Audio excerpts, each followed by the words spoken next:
Maya Angelou's I Know Why the Caged Bird Sings uses the metaphor of a caged bird to illustrate the struggles of marginalized communities. Dr. Rathod, could you explain the significance of this symbol in her narrative? Certainly, the caged bird represents the systemic oppression faced by African Americans, as well as Angelou's personal experiences with racism and trauma. It embodies the limitations placed on individuals by societal constraints.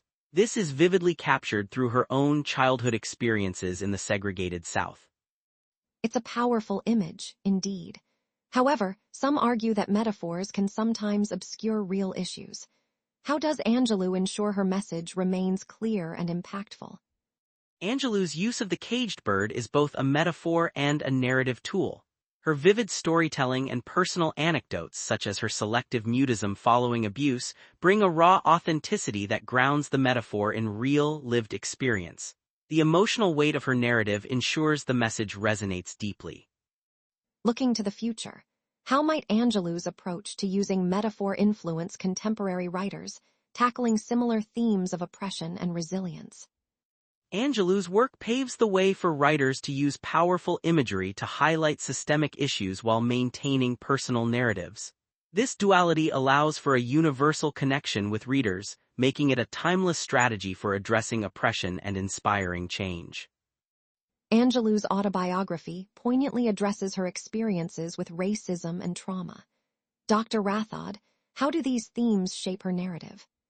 Her narrative is deeply influenced by her experiences with racism and trauma, as seen when she becomes mute after her assault, believing her voice caused harm.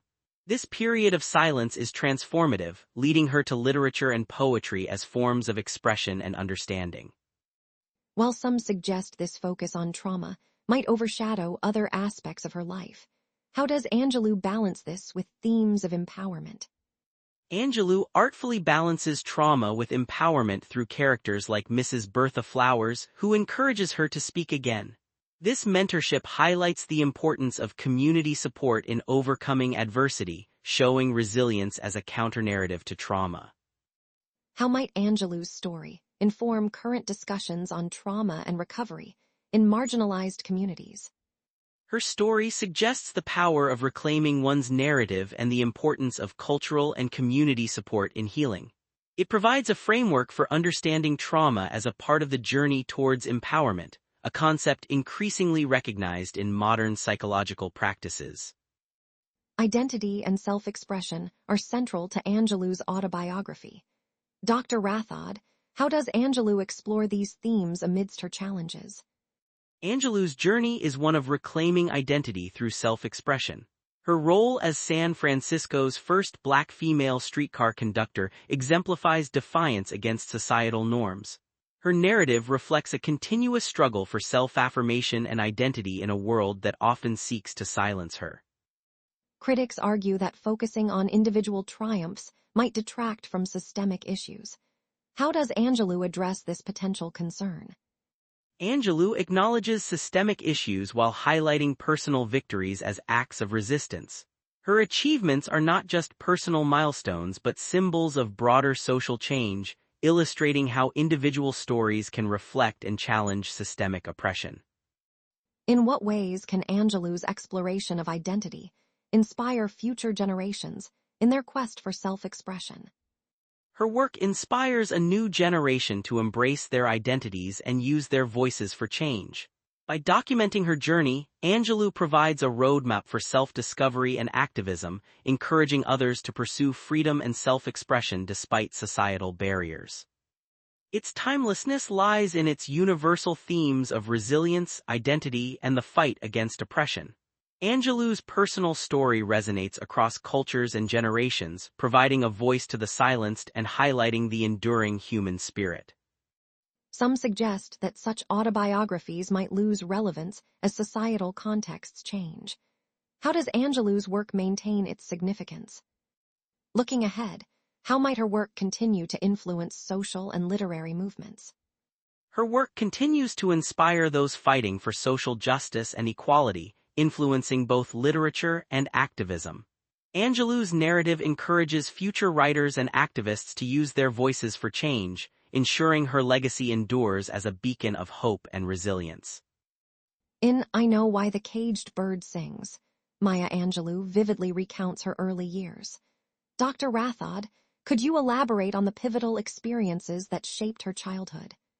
Certainly, Angelou's formative years in the 1930s and 40s were marked by the harsh realities of racial segregation in the American South. Her narrative, particularly the traumatic event of sexual abuse at the age of 8, exemplifies how deeply personal experiences of trauma intersect with systemic racism. That's profound. How did these challenges influence her voice and storytelling? Her 5-year period of selective mutism speaks volumes, no pun intended, about the impact of trauma. During this silence, she engaged deeply with literature, which became a conduit for her eventual empowerment. It's a testament to the power of the written word to transform silence into a tool for personal growth. Yet, some argue such experiences could lead to permanent scars. How did Angelou defy this expectation? The caged bird symbolizes the African American experience of systemic oppression. It represents those confined by societal constraints, paralleling Angelou's own journey through trauma and racism. The bird's song, even within its cage, signifies a powerful longing for freedom and self-expression. However, isn't there a risk of over-romanticizing this struggle through such metaphors? That's a valid concern. While the metaphor evokes a poignant image, it's crucial to recognize the tangible suffering behind it. Angelou's use of this imagery is not about romanticizing but highlighting the resilience and tenacity required to overcome systemic barriers. What does this suggest about the enduring human spirit amidst adversity? It underscores that, despite oppressive conditions, the human spirit retains an unyielding desire for freedom. This resilience is a beacon of hope, suggesting that transformation and liberation are achievable even in the direst circumstances. Angelou contrasts the caged bird with a free bird in her works. How does this dichotomy enhance our understanding of freedom and oppression? The free bird symbolizes those with autonomy and opportunities, starkly contrasted against the caged bird's plight. This juxtaposition highlights societal disparities, emphasizing how freedom is not merely about physical movement but the ability to realize one's potential. Is there a danger of simplifying complex social issues through this contrast? While simplification can be a risk, Angelou's work delves deeply into the emotional and psychological facets of these issues. Her metaphor serves as an entry point for broader discussions about race, identity, and empowerment. Looking forward, how can this understanding inform current social justice movements? It encourages a holistic approach to activism, one that addresses both systemic reforms and personal empowerment. By acknowledging the intertwined nature of freedom and oppression, we can develop more comprehensive strategies for change. Angelou's narrative has resonated with readers across generations. Dr. Rathod, what aspects of her story have contributed to its lasting impact? While her experiences are deeply personal, the themes of identity, resilience, and the quest for freedom are universally relevant. Angelou's work transcends individual experiences, offering insights into broader human struggles. How can future generations draw from her legacy for continued inspiration? By embracing Angelou's message of self-empowerment and social justice, future generations can cultivate empathy and courage. Her story serves as a reminder of the enduring power of the human spirit to overcome adversity and effect change. In I Know Why the Caged Bird Sings, Maya Angelou depicts Maya's first encounter with Mr. Freeman as a pivotal moment. His threats instill deep fear, making us wonder, how do such threats psychologically impact victims? It's crucial to understand that threats like Mr. Freeman's can create a paralyzing fear. Victims, especially children, often feel trapped. For Maya, the threat to her brother Bailey made silence seem like the only option. That makes sense. Yet, some might argue that speaking up could prevent further abuse. What's your take on this perspective? While it's true that speaking out can stop abuse, many victims fear the consequences. A 2022 study showed that 70% of child abuse victims don't report due to fear of not being believed or causing harm to loved ones. Moving forward, What steps can society take to create a safer environment for victims to speak out without fear? Education and empowerment are key. Establishing supportive networks and fostering open dialogues can significantly reduce the stigma associated with reporting abuse. Following the assault, Maya grapples with immense guilt and shame, hiding evidence and her feelings. How common is this response among survivors of abuse? Very common, many survivors internalize blame, believing they could have prevented the abuse. Maya's hiding of her stained underwear is symbolic of the shame and secrecy that often accompanies such trauma. Some might suggest that guilt is misplaced and survivors should focus on healing. How would you address this viewpoint? While healing is vital, it's crucial to acknowledge and validate survivors' feelings. Rushing them can hinder recovery. A 2021 psychological study found that acknowledging guilt leads to more effective therapeutic outcomes. Looking ahead, how can we better support survivors in overcoming these feelings? Creating safe spaces for open discussion like support groups and promoting mental health resources can help survivors process their emotions and reclaim their narratives. In the courtroom, Maya's silence and subsequent lie about the molestation highlight her fear and guilt. Why do you think she made this choice? Maya likely felt that telling the truth could cause more harm. Her silence was a protective mechanism for herself and her family, reflecting a common dilemma faced by many survivors. Critics might argue that her silence contributed to injustice. How would you respond to this critique? It's a complex issue. While silence can impede justice, it's essential to understand the psychological barriers. Blaming survivors for systemic failures is unjust and overlooks the root problems. What changes could help ensure that justice systems better accommodate and protect survivors in the future? Reforming legal systems to be more survivor-centric with trained professionals handling sensitive cases can lead to more compassionate justice processes. Angelou's narrative also explores Maya's journey to reclaim her voice and identity. How does this process unfold in the context of racial and gender oppression? Maya's journey is profoundly shaped by her interactions with figures like Mrs. Flowers who help her rediscover her voice.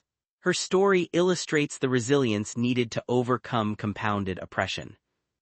Some might argue that focusing on individual resilience downplays systemic issues. What is your perspective on this argument? While resilience is crucial, focusing solely on it can indeed overlook systemic problems. However, individual stories like Maya's can inspire broader societal change by highlighting the need for structural reforms.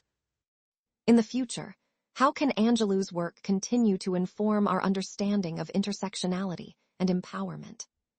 Angelou's work serves as a vital reminder of the power of storytelling in addressing intersectional issues. By advocating for inclusive narratives, we can foster environments where all voices are heard and valued. Dr. Rathod, Maya Angelou uses the metaphor of the caged bird to highlight systemic oppression. Can you explain how this symbolism encapsulates the experiences of Black Americans? Certainly, the caged bird represents the constraints of racism, its clipped wings and tied feet reflecting the restrictions Black Americans face. Angelou contrasts this with the free bird, symbolizing white privilege and access to rights and opportunities. While this metaphor is powerful, how does it resonate in contemporary contexts? Could it still apply to today's racial dynamics? Indeed it does. Systemic barriers persist, akin to the cage. For instance, a 2021 study found Black Americans face significant disparities in wealth and employment, paralleling Angelou's depiction of limited freedoms. Some argue that comparing racial struggles to caged birds simplifies complex issues. How would you respond to that?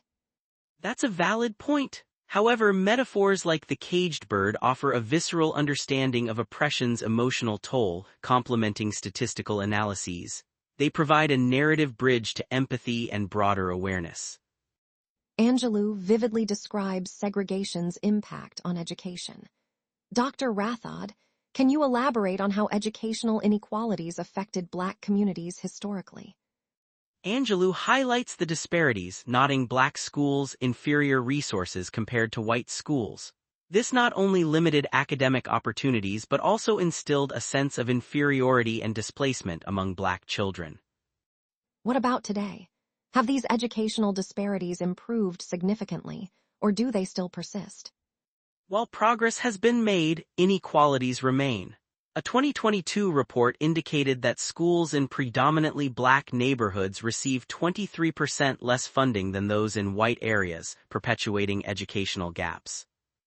Some may argue that focusing on past segregation distracts from current solutions. How do you address this perspective? Understanding historical context is crucial for addressing systemic problems. By acknowledging past injustices, we can better shape policies that promote equity and prevent repeating mistakes. These stories personalize systemic racism. The dentist's refusal, for instance, exemplifies everyday racism. It echoes the findings of a 2020 survey where 29% of Black patients reported discrimination in healthcare settings.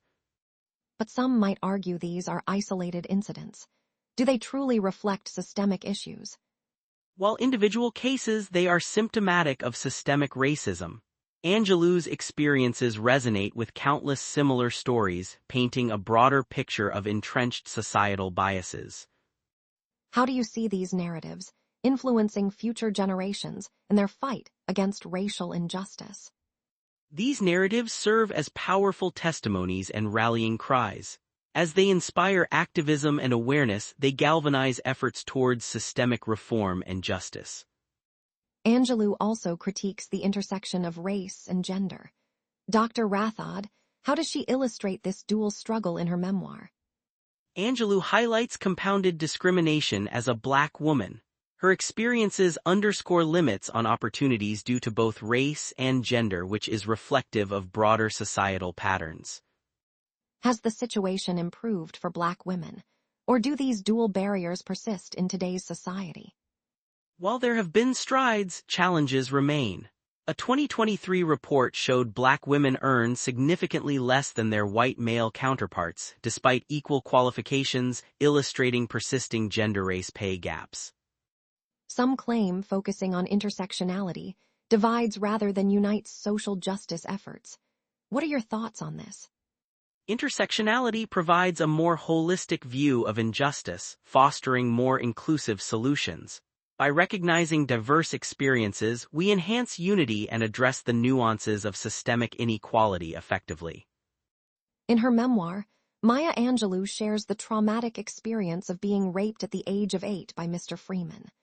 Dr. Rathod, can you explain how this event encapsulates gender discrimination? Certainly, this incident highlights the vulnerability of young Black girls in a patriarchal society. Such acts of violence are often overlooked, and victims like Maya carry undue guilt, which is exacerbated by societal norms that shame rather than support them. And how did this trauma affect Maya's development? Maya's self-imposed silence after the incident illustrates a coping mechanism that many survivors adopt. Her muteness symbolizes the societal silencing of victims. This pattern is a grim reality for many, reflecting systemic failure to protect and empower women. What counterarguments exist regarding societal responses to such incidents? Some argue that modern awareness campaigns offer victims more platforms to speak out. However, the core structures remain largely unchanged, necessitating a shift in both policy and cultural attitudes. Looking forward, how can we better support victims like Maya? We need comprehensive reform in education and legal systems to prioritize victim support and perpetrator accountability. Empowerment through community support and better mental health resources can also aid recovery. In the memoir, Maya is often objectified and has her identity erased, such as when Mrs. Cullinan calls her Mary. How does this reflect broader societal issues? This renaming is a microcosm of how Black women's identities are stripped away, reinforcing their subordination. By refusing to use Maya's real name, Mrs. Cullinan exerts control, reflecting racial and gender biases pervasive in society. Maya retaliated by breaking Mrs. Cullinan's dishes. What does this act of defiance represent? It's a powerful symbolic rejection of dehumanization, illustrating a broader resistance to both racial and gender oppression. Such acts challenge oppressive norms, inspiring others to assert their identities. Critics might say these small acts don't lead to substantial change. What's your take on this? While individual acts might seem insignificant, they accumulate, shifting cultural paradigms over time. Resistance begins with acknowledging and contesting everyday injustices. How can future generations learn from Maya's experiences? Education that includes diverse narratives can foster empathy and understanding, equipping young people to challenge and change discriminatory practices. During Maya's 8th grade graduation, a speaker suggested limited career paths for Black students. How does this reflect intersectional discrimination? This reflects the dual marginalization faced by Black girls who are seen as unfit for intellectual pursuits. Such stereotypes limit their potential, reinforcing societal hierarchies that devalue their aspirations. Maya later became San Francisco's first Black female streetcar conductor. What does this achievement signify? Maya's determination to secure this role broke racial and gender barriers, demonstrating resilience and challenging the stereotypes that constrained her. Such achievements inspire broader societal change. Some argue that structural barriers still persist. How do we address these in today's context? We must implement inclusive policies and foster environments that value diverse contributions, ensuring equal opportunities in education and careers for all genders and races. What future steps should be taken to continue this progress?